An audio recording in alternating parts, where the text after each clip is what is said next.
ಆತ್ಮೀಯ ಬಂಧುಗಳೇ, ಶ್ರೀಮದ್ ಭಾಗವತಂ ಸ್ಕಂದ 3 ಭಾಗ 1 ಅಧ್ಯಾಯ 6 ವಿಶ್ವರೂಪ ಸೃಷ್ಟಿ. ಇದರಿಂದ ಇವತ್ತು 4 ಶ್ಲೋಕಗಳನ್ನ ತಿಳ್ಕೊಳ್ಳೋಣ. ಶ್ಲೋಕ 11. ಅಥ ತಸ್ಯಾಭಿತಪ್ತಸ್ಯ ನಿರಭಿದ್ಯಂತ ದೇವಾನಾಂ ತಾನಿಮೇ ಗದತಃ ಶೃಣು.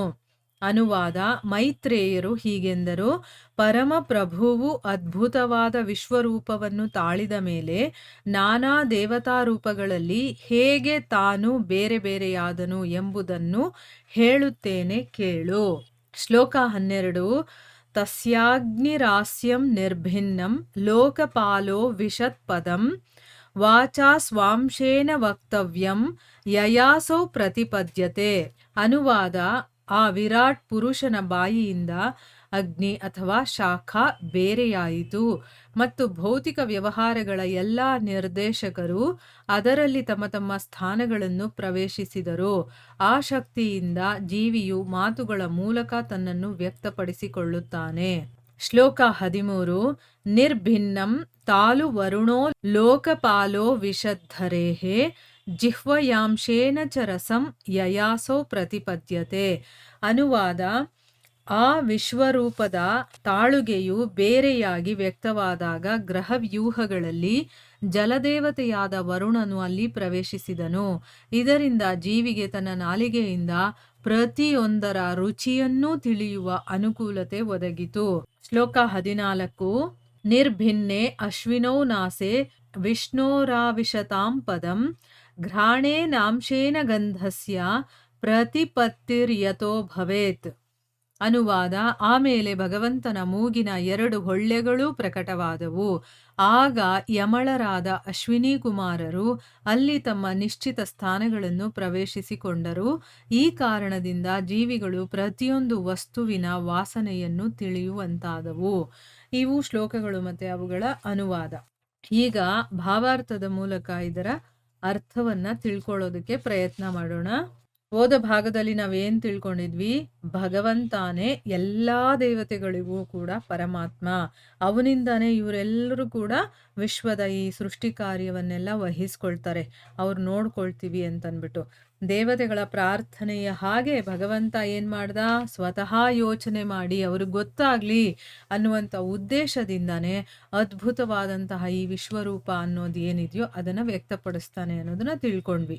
ಈಗ ಈ ಶ್ಲೋಕಗಳೆಲ್ಲ ತುಂಬ ಈಸಿಯಾಗಿ ನಾವು ಅರ್ಥ ಮಾಡ್ಕೋಬೋದು. ಯಾಕಂದರೆ ಭಗವಂತ ಹೇಗೆ ತನ್ನನ್ನು ತಾನು ಸೃಷ್ಟಿ ಮಾಡಿಕೊಂಡು, ಈಗ ಒಬ್ಬ ಮನುಷ್ಯ ಮಾತಾಡಬೇಕು, ಕೇಳಿಸ್ಕೋಬೇಕು, ರುಚಿ ನೋಡಬೇಕು, ಇದೆಲ್ಲ ನಮಗೆ ಗೊತ್ತಾಗ್ತಾ ಇದೆ ಅಲ್ವಾ? ಈಗ ಅದೆಲ್ಲ ಹೇಗಾಯಿತು ಅನ್ನೋದನ್ನ ಇಲ್ಲಿ ವಿವರಣೆ ಮಾಡ್ತಾರೆ. ಹೇಗೆ ಭಗವಂತ ತನ್ನನ್ನು ತಾನು ಅದರಲ್ಲೆಲ್ಲ ತೊಡಗಿಸ್ಕೊಂಡಿದ್ದಾನೆ, ಅಥವಾ ಅವನ ಆ ಶಕ್ತಿಯಿಂದಾನೇ ನಮಗೆ ಇದೆಲ್ಲ ಮಾಡೋದಕ್ಕಾಗೋದು.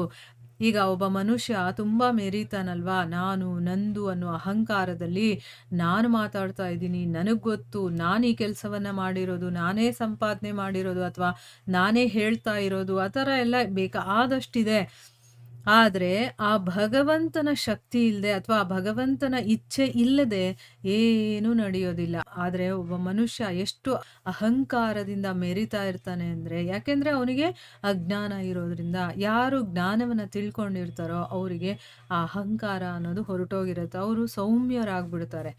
ಆಯ್ತಾ? ಸೊ ಈಗ ಭಗವಂತ ಹೇಗೆ ತನ್ನನ್ನು ತಾನು ಎಲ್ಲ ಕಡೆನೂ ತೊಡಗಿಸ್ಕೊಂಡಿದ್ದಾನೆ ಅಂದರೆ, ಅವನ ಶಕ್ತಿಯಿಂದನೇ ಎಲ್ಲವೂ ಹೇಗೆ ನಡೆಯುತ್ತೆ, ಹೇಗೆ ಒಂದೊಂದು ಸೃಷ್ಟಿಯಾಗತ್ತೆ, ಹೇಗೆ ಒಬ್ಬ ಮನುಷ್ಯ ಮಾತಾಡೋದು ಆಗಲಿ, ಆ ರುಚಿ ನೋಡೋದಾಗ್ಲಿ ಹೇಗೆ ಬರುತ್ತೆ, ಅದ್ರ ಬಗ್ಗೆ ಎಲ್ಲ ಹೇಳ್ತಾನೆ. ಅದೇನು ಅಂತ ತಿಳ್ಕೊಳ್ಳೋಣ.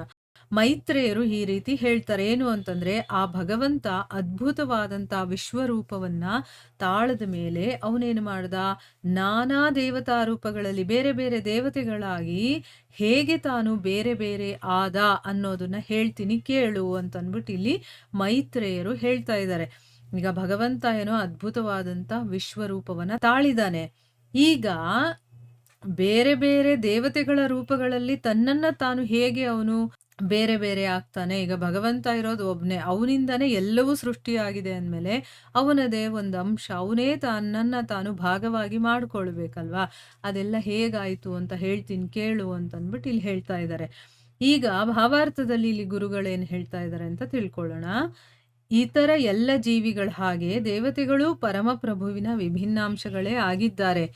ದೇವತೆಗಳಿಗೂ ಸಾಮಾನ್ಯ ಜೀವಿಗಳಿಗೂ ಇರುವ ಕೇವಲ ವ್ಯತ್ಯಾಸ ಇದು. ಜೀವಿಗಳು ಭಗವಂತನ ಭಕ್ತಿ ಸೇವಾ ಕಾರ್ಯಗಳಿಂದ ಸಮೃದ್ಧ, ಪುಣ್ಯ ಸಂಪನ್ನರಾದಾಗ ಮತ್ತು ಭೌತಿಕ ಶಕ್ತಿಯ ಮೇಲೆ ಒಡೆತನ ಸಾಧಿಸುವ ಇಚ್ಛೆಯು ಪೂರ್ಣವಾಗಿ ಇಲ್ಲದಾದಾಗ ಅವರು ದೇವತೆಗಳ ಪದವಿಗೆ ತೇರ್ಗಡೆಗೊಳ್ಳುವರು. ಅವರಿಗೆ ಭಗವಂತನು ವಿಶ್ವದ ವ್ಯವಹಾರಗಳನ್ನು ನಿರ್ವಹಿಸಲು ಅವಕಾಶ ಮಾಡಿಕೊಡುವನು. ನೋಡಿ, ಈ ವಿಷಯ ನಾವು ತಿಳ್ಕೋಬೇಕಾಗಿರುವಂಥದ್ದು. ಈಗ ದೇವತೆಗಳು ಅಂತಂದ್ರೆ ಅವ್ರೇನೋ ಸಪ್ರೇಟಾಗಿ ಬಂದಿರೋರು ಅಲ್ಲ. ಹೇಗೆ ಎಲ್ಲಾ ಜೀವಿಗಳು ಭಗವಂತನ ಒಂದು ಅಂಶನೋ, ವಿಭಿನ್ನಾಂಶನೋ, ಅದೇ ರೀತಿ ದೇವತೆಗಳೂ ಕೂಡ ಭಗವಂತನ ವಿಭಿನ್ನಾಂಶಗಳೇನೆ. ಈಗ ನಮಗೊಂದು ಪ್ರಶ್ನೆ ಬರುತ್ತೆ, ಹಾಗಾದ್ರೆ ದೇವತೆಗಳು ಅಷ್ಟು ಶ್ರೇಷ್ಠವಾಗಿ ಹಾಕಿದ್ದಾರೆ, ನಾವ್ ಯಾಕೆ ಭೂಲೋಕದಲ್ಲಿ ಇಷ್ಟೆಲ್ಲ ಕಷ್ಟಪಡ್ತಿದೀವಿ ಅಂತೆಲ್ಲ ಬರುತ್ತಲ್ವಾ?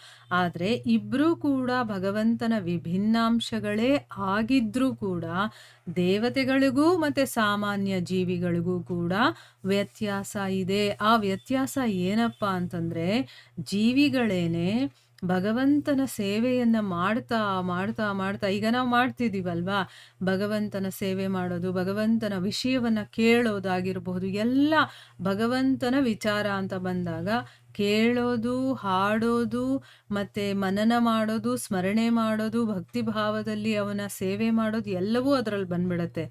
ಈ ರೀತಿ ಕೆಲಸಗಳಿಂದ ನಾವು ಯಾವಾಗಲೂ ತೊಡಗಿದ್ದಾಗ, ಸಮೃದ್ಧವಾಗಿ ಪುಣ್ಯ ಸಂಪನ್ನರಾದಾಗ, ಅಂದ್ರೆ ಏನು, ನಮ್ಮಲ್ಲಿ ಪುಣ್ಯನೇ ಜಾಸ್ತಿ ಆಗುತ್ತಲ್ಲ, ನಾವು ಬರೀ ಭಗವಂತನ ಕೆಲಸಗಳಲ್ಲೇ ಮುಳುಗಿರ್ತೀವಲ್ವಾ. ಮತ್ತೆ ಇನ್ನೊಂದು ಏನು ಅಂತಂದ್ರೆ, ಭೌತಿಕ ಶಕ್ತಿ ಇದೆಯಲ್ಲ, ಅಂದ್ರೆ ಈ ಒಂದು ಪ್ರಪಂಚದಲ್ಲಿ ನಾನು ಕೂಡ ಒಡೆತನ ಅನುಭವಿಸ್ಬೇಕು, ನಾನು ಒಡೆಯನಾಗಿರ್ಬೇಕು ಅಂತ ನಾವೇನು ಅನ್ಕೊಳ್ತೀವೋ, ನಾನು ನಂದು ಅಂತ, ಅದು ಕಂಪ್ಲೀಟ್ ಯಾವಾಗ ನಮ್ಮಲ್ಲಿ ಇಲ್ದೆ ಆಗುತ್ತೋ ನೋಡಿ. ಎರಡು, ಭಗವಂತನಿಗೆ ಸೇವೆ ಮಾಡೋದ್ರಲ್ಲೇ ನಮ್ಮ ಮನಸ್ಸು ತೊಡಗಿರ್ಬೇಕು, ಮತ್ತೆ ಇಲ್ಲಿ ನಾನೇ ಒಡೆಯನಾಗಿರ್ಬೇಕು ಅಂತ ಒಂದು ಭಾವ ಇದೆಯಲ್ಲ, ಅದು ನಮಗೆ ಕಂಪ್ಲೀಟ್ ಆಗಿ ಹೋಗಿರ್ಬೇಕು.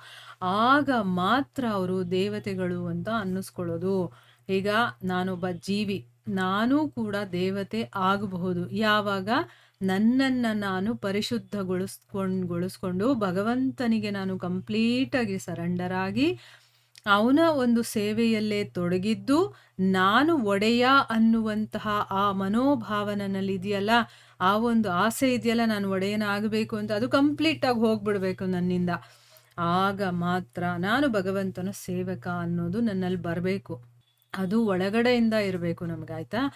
ಆಗ ಮಾತ್ರ ನಾನು ದೇವತೆ ಅಂತ ಅನ್ನಿಸ್ಕೊಳ್ತೀನಿ. ಆ ಒಂದು ಪದವಿಗೆ ನನ್ನನ್ನ ಕಳಿಸ್ತಾನೆ ಭಗವಂತ. ಅಂದ್ರೆ ನಾವು ಇದನ್ನ ಪಾಸ್ ಆದಾಗ ನಮಗೆ ಆ ಪದವಿ ಸಿಗುತ್ತೆ ಅಂತ ಅರ್ಥ.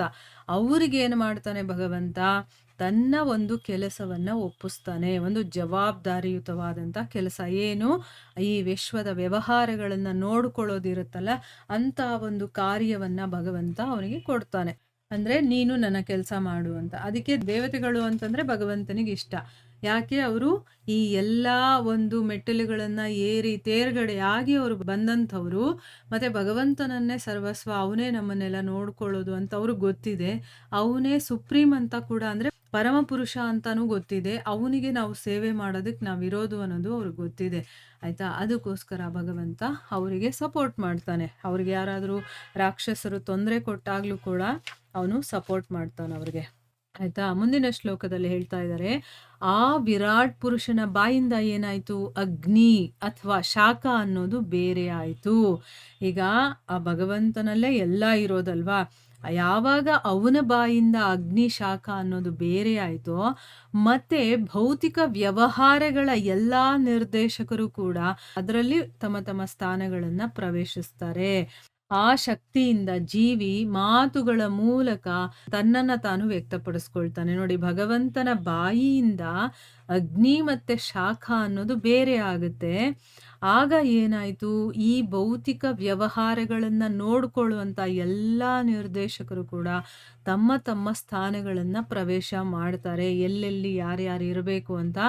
ಆ ಶಕ್ತಿ ಇದೆಯಲ್ಲ, ಆ ಶಕ್ತಿಯಿಂದಾನೇ ನಾವು ಮಾತಾಡ್ತಾ ಇರೋದು, ಗೊತ್ತಾಯ್ತಾ. ಈಗ ಭಗವಂತನ ಒಂದು ಶಕ್ತಿಯಿಂದಾನೇ ನಾವು ಮಾತಾಡ್ತಾ ಇರೋದು. ಈಗ ಭಾವಾರ್ಥದಲ್ಲಿ ಗುರುಗಳೇನ್ ಹೇಳಿದ್ದಾರೆ ಅಂತ ನೋಡೋಣ. ಭಗವಂತನ ಅದ್ಭುತ ವಿಶ್ವರೂಪದ ಬಾಯಿ ಮಾತಿನ ಶಕ್ತಿಯ ಮೂಲವಾಗಿದೆ. ಅಗ್ನಿತತ್ವದ ನಿರ್ದೇಶಕರು ನಿಯಂತ್ರಣ ದೇವತೆ ಅಥವಾ ಆದಿದೈವ. ಆಡಿದ ಮಾತುಗಳು ಆಧ್ಯಾತ್ಮ ಅಥವಾ ದೈಹಿಕ ಕಾರ್ಯಗಳು. ಆ ಮಾತುಗಳ ವಿಷಯವು ಭೌತಿಕ ಉತ್ಪಾದನೆಗಳು ಅಥವಾ ಆದಿಭೂತ ತತ್ವವಾಗಿದೆ. ನೋಡಿ, ಭಗವಂತನ ಅದ್ಭುತವಾದಂಥ ಈ ವಿಶ್ವರೂಪ ಇದೆಯಲ್ಲ, ಅದರ ಬಾಯಿ ಇದೆಯಲ್ಲ, ಅದು ಮಾತಿನ ಶಕ್ತಿಯ ಮೂಲ. ನಮಗೆ ಮಾತಾಡೋದಕ್ಕೆ ಶಕ್ತಿ ಬರ್ತಾ ಇದೆಯಲ್ಲ, ಅದು ಎಲ್ಲಿಂದ ಬರ್ತಾ ಇದೆ ಅಂತಂದ್ರೆ ಆ ವಿಶ್ವರೂಪದ ಬಾಯಿಯಿಂದನೇ. ಅಗ್ನಿತತ್ವದ ನಿರ್ದೇಶಕ ನಿಯಂತ್ರಣ ದೇವತೆ ಅಥವಾ ಆದಿದೈವ ಅಂತ ಅದನ್ನ ಕರೀತಾರೆ. ಆಮೇಲೆ ನಾವು ಆಡದಂಥ ಮಾತುಗಳಿದೆಯಲ್ಲ, ಅದನ್ನ ಆಧ್ಯಾತ್ಮಕ ಅಂದ್ರೆ ಈ ದೇಹದಿಂದ ನಡೆಯುವಂಥ ಕಾರ್ಯಗಳು, ಅಂದ್ರೆ ದೈಹಿಕ ಕಾರ್ಯಗಳು, ಅಂದ್ರೆ ದೇಹದಿಂದ ನಡೆಯುವಂಥ ಕಾರ್ಯಗಳು. ಈ ಮಾತುಗಳ ವಿಷಯ ಇದೆಯಲ್ಲ, ಅದು ಭೌತಿಕ ಉತ್ಪಾದನೆಗಳು, ಅಂದ್ರೆ ಆದಿಭೂತ ತತ್ವವಾಗಿದೆ. ಈಗ ನಾವು ಮಾಡುವಂಥ ಕೆಲಸಗಳು, ನಾವು ಆಡುವಂಥ ಆ ಮಾತುಗಳಾಗಿರಬಹುದು, ಮತ್ತೆ ಈ ಭೌತಿಕ ಪ್ರಪಂಚದಲ್ಲಿ ಏನಾದ್ರೂ ಒಂದನ್ನ ಉತ್ಪಾದನೆ ಮಾಡ್ತೀವಲ್ವಾ, ಅದು ಆದಿಭೂತ ತತ್ವ ಅಂತ ಅಂದ್ಬಿಟ್ಟು ಇಲ್ಲಿ ಹೇಳ್ತಾ ಇದ್ದಾರೆ. ಮುಂದಿನ ಶ್ಲೋಕದಲ್ಲಿ ಹೇಳ್ತಾರೆ, ಆ ವಿಶ್ವರೂಪದ ತಾಳುಗೆ ಅನ್ನೋದು ಬೇರೆಯಾಗಿ ವ್ಯಕ್ತವಾದಾಗ ಗ್ರಹ ವ್ಯೂಹಗಳಲ್ಲೆಲ್ಲ ಜಲದೇವತೆಯಾದಂತಹ ವರುಣದೇವ ಅಲ್ಲಿ ಪ್ರವೇಶ ಮಾಡ್ತಾನೆ. ಅಂಗಳ ಅಂತ ಇರುತ್ತಲ್ಲ ಅದು. ಇದರಿಂದ ಜೀವಿಗೆ ಏನಾಯ್ತು, ತನ್ನ ನಾಲಿಗೆಯಿಂದ ಪ್ರತಿಯೊಂದರ ರುಚಿ ತಿಳಿಯುವಂಥ ಅನುಕೂಲ ಸಿಕ್ತು. ಈಗ ಭಗವಂತನ ಬಾಯಿಂದ ಅಗ್ನಿಶಾಖ ಬೇರೆ ಆಯ್ತು, ಅಲ್ಲಿಂದ ಎಲ್ಲಾ ನಿರ್ದೇಶಕರು ಕೂಡ ತಮ್ಮ ತಮ್ಮ ಸ್ಥಾನವನ್ನ ಪಡ್ಕೊಂಡು ಅದ್ರ ಮೂಲಕ ನಮಗೆ ಮಾತಾಡೋದಕ್ಕೆ ಬಂತು. ಆಯ್ತಾ. ಈಗ ಆ ಭಗವಂತನಿಂದ ಬೇರ್ಪಟ್ಟಾಗ, ತಾಳಿಗೆ ಅನ್ನೋದು ಬೇರೆ ಆದಾಗ ಜಲದೇವತೆ ಯಾರು, ವರುಣ, ಅವನಲ್ಲಿ ಪ್ರವೇಶ ಮಾಡ್ತಾನೆ. ಇದರಿಂದ ಏನಾಯ್ತು, ನಾಲಿಗೆಗೆ ರುಚಿ ಅನ್ನೋದು ಗೊತ್ತಾಗೋದಕ್ಕೆ ಶುರುವಾಯ್ತು. ಇನ್ನು ಮುಂದಿನ ಶ್ಲೋಕದಲ್ಲಿ ಹೇಳ್ತಾರೆ, ಆಮೇಲೆ ಭಗವಂತನ ಮೂಗಿನ 2 ಹೊಳ್ಳೆಗಳಿದೆಯಲ್ಲ ಅದು ಪ್ರಕಟವಾಗುತ್ತೆ. ಆಗ ಯಮಳರಾಜರು ಅಂದ್ರೆ ಯಾರು, ಅಶ್ವಿನಿ ಕುಮಾರರು, ಅವ್ರೇನ್ ಮಾಡಿದ್ರು, ತಮ್ಮ ತಮ್ಮ ಸ್ಥಾನಗಳನ್ನ ಪ್ರವೇಶ ಮಾಡಿದ್ರು. ಈ ಕಾರಣದಿಂದ ಏನಾಯ್ತು, ಪ್ರತಿಯೊಂದು ವಸ್ತುವಿನ ವಾಸನೆ ನಮಗೆ ಗೊತ್ತಾಗೋದಕ್ಕೆ ಶುರುವಾಯ್ತು. ಈಗ ನೋಡಿ, ಯಾವ ದೇವತೆ ಎಲ್ಲೆಲ್ಲಿ ವಾಸ ಮಾಡ್ತಾರೆ ಅಂತ ತಿಳ್ಕೊಳ್ಳಿ. ನಮ್ಮ ನಾಲಿಗೆ ರುಚಿ ನೋಡ್ತಾ ಇದೆ ಅಂತಂದ್ರೆ ಅದಕ್ಕೆ ವರುಣ ದೇವತೆನೇ ಕಾರಣ. ಅದೇ ನಮ್ಮ ಮೂಗು ವಾಸನೆಯನ್ನ, ಸುವಾಸನೆ ಆಗಿರ್ಬೋದು, ಏನೇ ಇದ್ರೂ ಆಗಿರ್ಬೋದು, ವಾಸನೆ ತಿಳಿಯೋದಕ್ಕೆ ಆಗ್ತಾ ಇದೆ ಅಂತಂದ್ರೆ ಅದಕ್ಕೆ ಅಶ್ವಿನಿ ಕುಮಾರರೇ ಕಾರಣ. ಈ ರೀತಿ ಒಂದೊಂದು ದೇವತೆ ಹೇಗೆ ತಮ್ಮ ತಮ್ಮ ಕೆಲಸಗಳನ್ನ ಪಡ್ಕೊಂಡ್ರು ಅನ್ನೋದನ್ನ ಇಲ್ಲಿ ಹೇಳ್ತಾ ಇದ್ದಾರೆ. ಮುಂದಿನ ಭಾಗದಲ್ಲಿ ಯಾವ ದೇವತೆಗಳು ಏನೇನ್ ಕೆಲಸಗಳನ್ನ ಒಪ್ಕೊಳ್ತಾರೆ, ಅಥವಾ ಯಾವ ಯಾವ ಅಂಗಗಳಲ್ಲಿ ಯಾವ ಯಾವ ದೇವತೆಗಳಿದೆ ಅನ್ನೋದನ್ನ ತಿಳ್ಕೊಳ್ಳೋಣ. ಹರೇ ಕೃಷ್ಣ.